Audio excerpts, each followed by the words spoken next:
네, 오늘 아침에 우리에게 주시는 하나님의 은혜 말씀은 아모스서 3장 1절에서 8절까지의 말씀입니다. 아모스서 3장 1절에서 8절까지의 말씀 다 같이 합독하도록 하겠습니다. 이스라엘 자손들아, 여호와께서 너희를 쳐서 이르시는 이 말씀을 들으라. 애굽 땅에서 인도하여 올리신 온 족속을 쳐서 이르시기를 내가 땅의 모든 족속 중에 너희만 알았나니 그러므로 내가 너의 모든 죄악을 너희에게 보응하리라 하셨나니 두 사람이 의합치 못하고야 어찌 동행하겠으며 사자가 움킨 것이 없고야 어찌 수풀에서 부르짖겠으며 젊은 사자가 잡은 것이 없고야 어찌 굴에서 소리 내겠느냐. 창해를 땅에 베풀지 아니하고야 새가 어찌 거기 차이겠으며 아무 잡힌 것이 없고야 창해가 어찌 땅에서 튀겠느냐. 성읍에서 나팔을 불게 되고야 백성이 어찌 두려워하지 아니하겠으며 여호와의 시키심이 아니고야 재앙이 어찌 성읍에 임하겠느냐. 주 여호와께서는 자기의 비밀을 그종 선지자들에게 보이지 아니하시고는 결코 행하심이 없으리라. 사자가 부르짖은즉 누가 두려워하지 아니하겠느냐.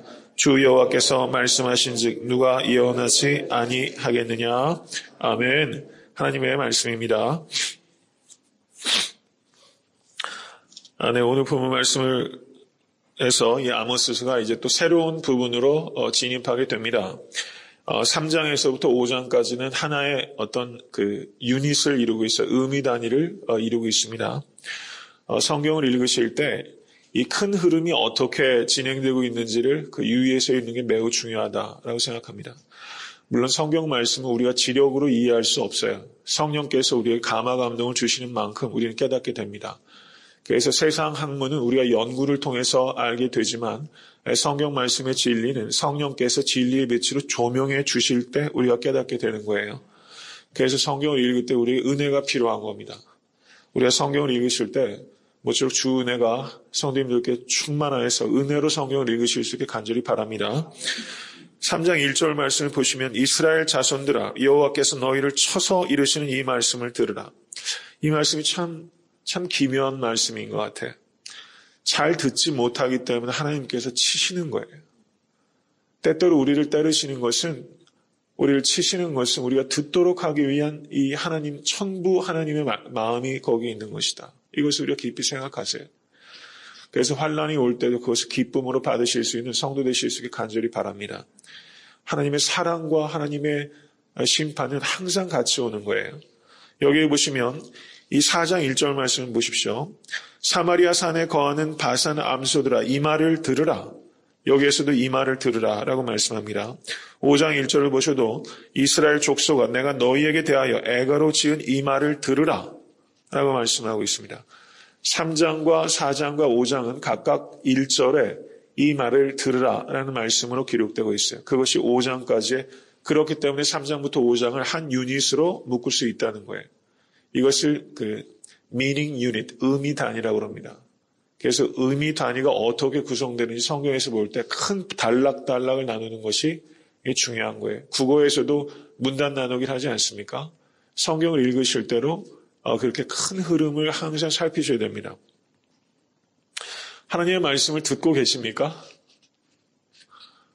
정말 듣고 계십니까? 정말 우리는 하나님의 말씀을 듣고 있을까? 굉장히 중요한 질문이라고 할 수 있어요. 우린 사실 무수하게 많은 성경 말씀을 들어왔고 또 성경 공부도 많이 참여하셨을지도 모르겠어요. 그런데 정말 하나님의 말씀을 우리가 듣고 있는가? 이것은 매우 중요한 질문이라고 생각합니다. 저는 이 질문 자체를 계속적으로 던지는 사람은 하나님의 말씀을 들을 수 있는 사람이라고 생각해요. 하나님의 말씀을 들으실 수 있게 간절히 바랍니다. 예수께서 마가복음 8장 18절에 오병이어의 기적을 행하시고 그리고 예수께서 무리를 거르시고 그리고 다시 예수께서 4,000명을 먹이시는 기적 사건이 연이어서 있었어요.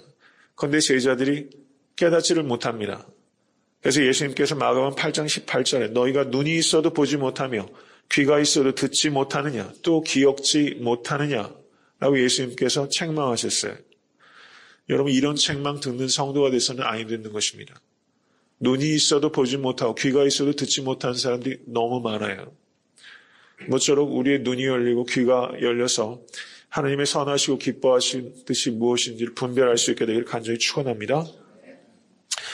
여기에서 아모스가 말하는 것은 애굽 땅에서 인도하여 올리신 온 족속을 쳐서 이르시기를 내가 땅의 모든 족속 중에 너희만 알았나니 이렇게 말하고 있습니다. 여기서 너희만 알았나니 이거 번역을 You only have I chosen 이렇게 번역하고 있어요. 내가 너희를 선택했나니 이런 뜻입니다. 내가 너희를 선택했다. 그러므로 내가 너의 모든 죄악을 너희에게 보응하리라 하셨나니 이렇게 말하고 있어요.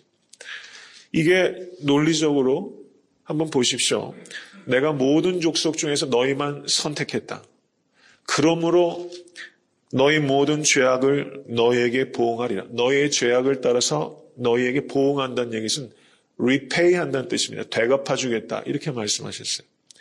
지금 여기까지의 그 논리를 한번 생각해 보십시오. 이방 나라들은 하나님께 심판을 받는다라고 말씀하셨어요. 그 심판의 이유는 무엇입니까? 이방인들은 율법을 갖고 있지 않아요. 그렇지만 하나님께서 어떤 법을 주셨어요? 양심의 법을 주셨어요. 그래서 그들이 각각 가지고 있는 것에 따라서 심판하십니다.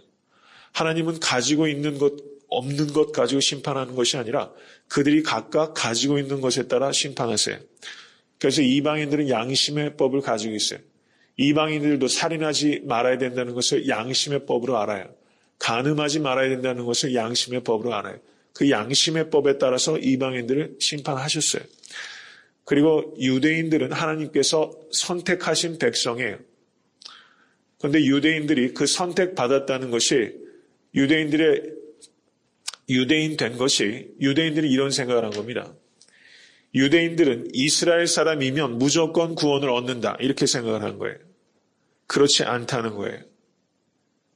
혈통에 따라서 구원을 얻는 것이 아닙니다. 믿음으로 구원을 얻는 것이에요. 그리고 그 믿음이 어떻게 증거가 되느냐? 그 믿음에 합당한 행위가 있을 때 그 믿음이 구원을 얻을 만한 믿음이다. 이렇게 말하는 거예요. 이것을 우리에게 적용한다면 교회만 출석한다고 교인이라고 해서 구원받지 못하는 거예요. 우리는 무엇으로 구원을 얻습니까? 믿음으로써 구원을 얻습니다. 믿으십니까? 사람의 행위로 구원 얻을 자는 없습니다. 우리는 율법의 행위로 구원 얻는 게 아니에요. 오직 우리 주 예수 그리스도를 믿음으로 말미암아 값없이 은혜로 구원을 얻습니다. 믿으십니까?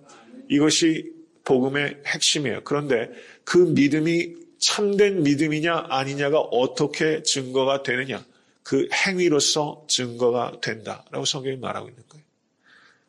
로마서 2장 말씀을 한번 보시기 바랍니다. 오늘은 이 보응한다는 말씀을 깊이 한번 말씀을 통해서 짧은 시간이지만 말씀을 나누고자 합니다. 로마서 2장 말씀, 로마서 3장 말씀 먼저 보겠습니다. 로마서 3장 1절, 2절 말씀 다 같이 읽습니다.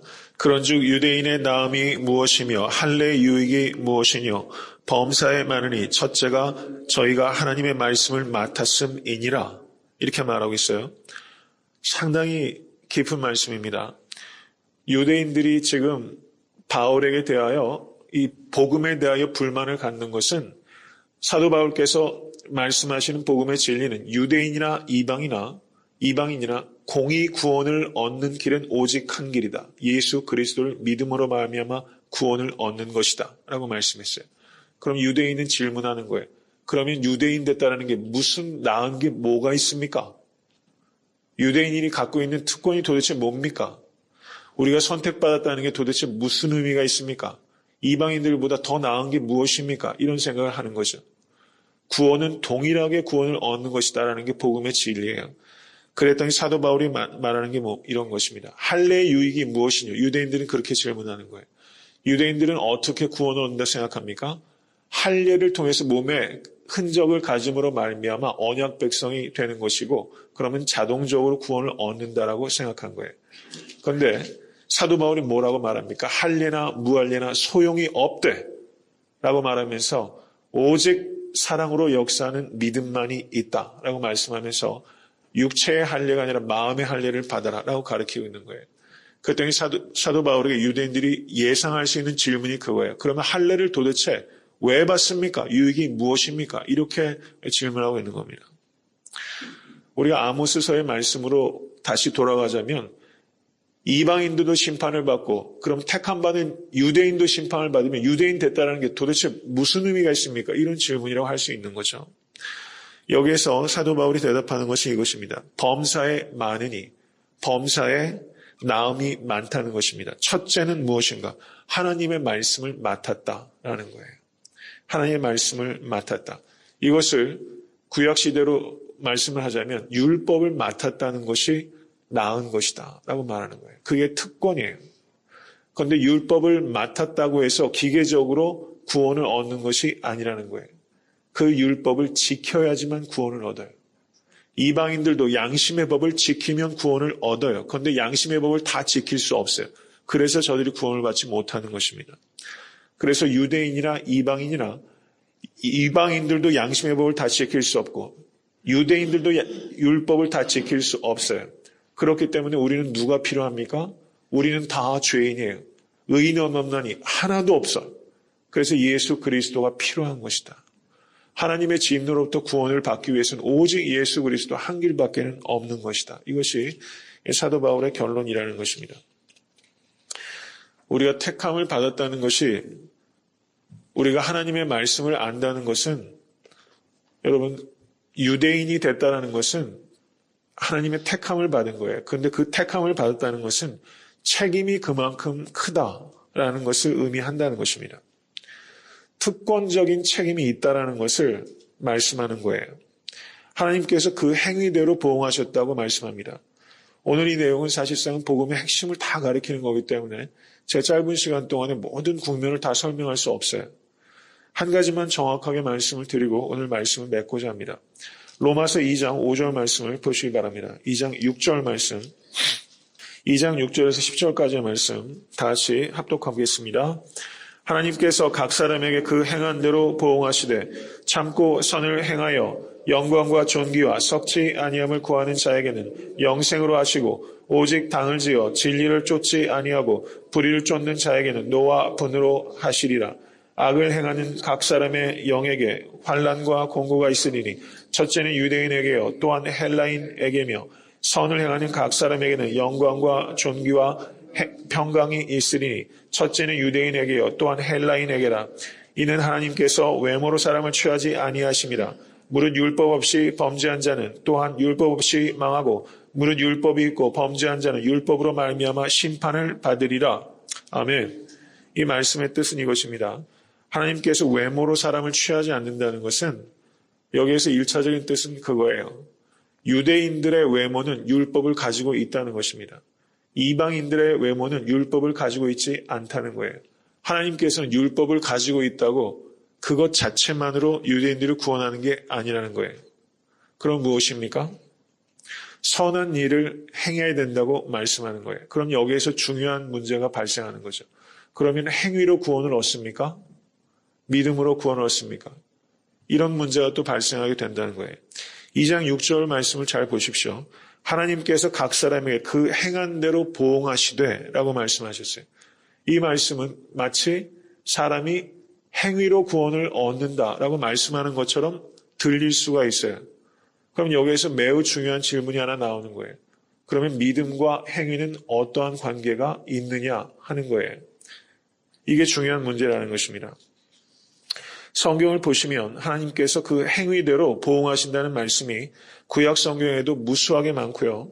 그걸 다 읽을 수는 없습니다. 신약 성경에서도 마태복음 16장 27절에 예수께서 인자가 아버지의 영광으로 그 천사들과 함께 오리니 그때 각 사람의 행한 대로 갚으리라 라고 말씀하셨어요.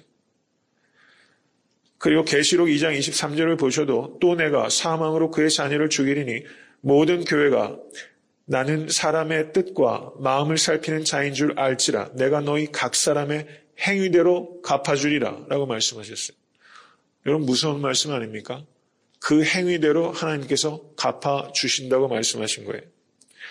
그러면 여기에서 믿음과 행위의 관계를 우리가 분명하게 성경에서 이야기하는 바가 무엇인가 하는 것이라는 것이죠. 서로 충돌하는 것처럼 보입니다.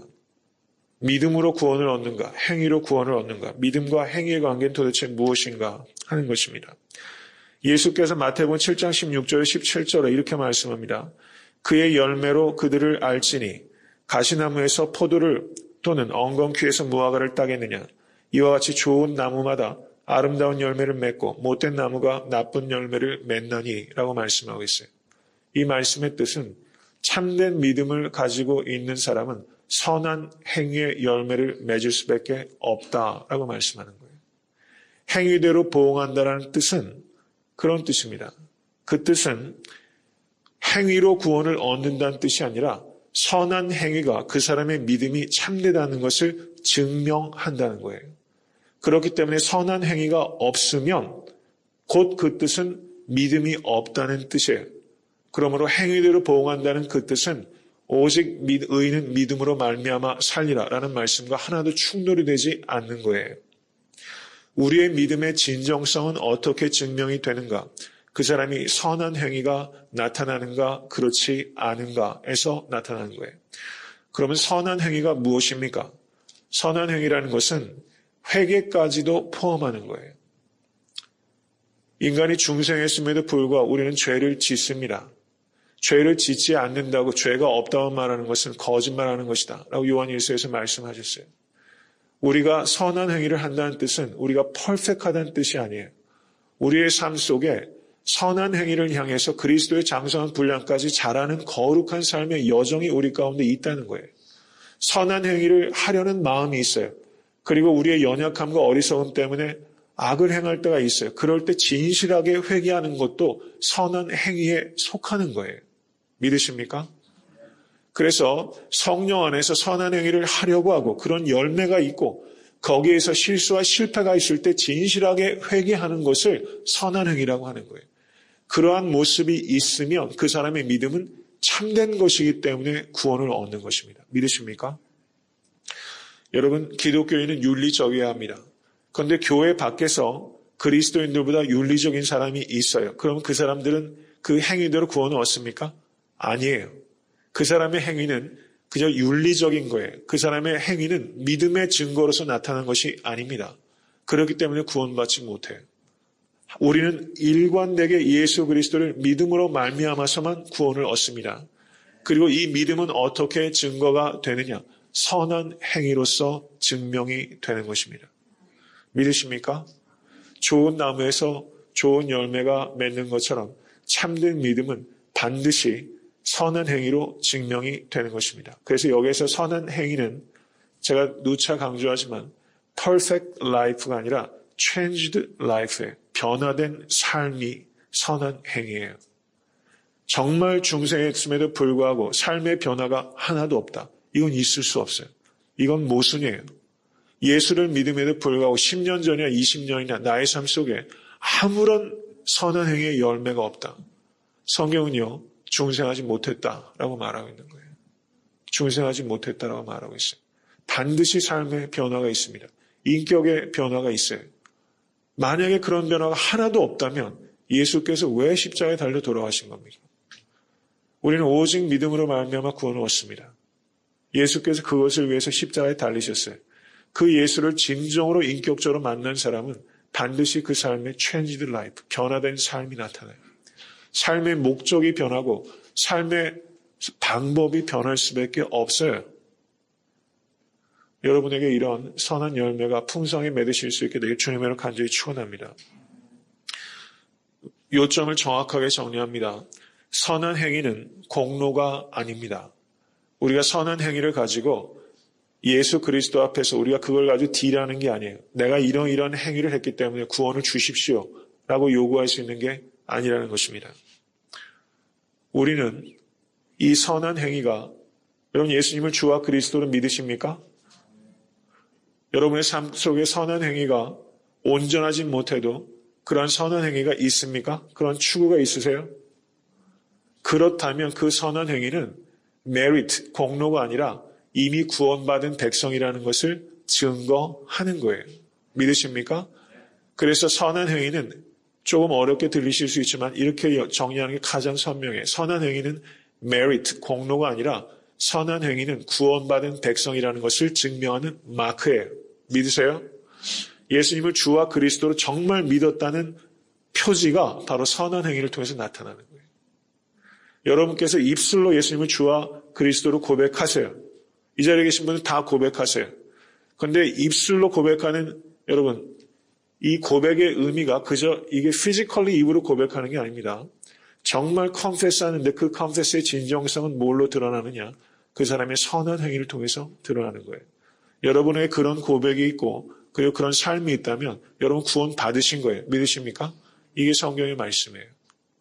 우리는 두려움을 가지고 선한 행위를 차곡차곡 어카운트에 쌓아가서 나중에 구원을 받는지 못 받는지가 미래에 결정되는 사람이 아니라 우린 이미 예수 그리스도를 주와 그리스도를 영접했고 그리고 우리의 삶 속에 선한 행위가 그 믿음을 증거하고 있다면 그 사람은 구원받은 사람입니다.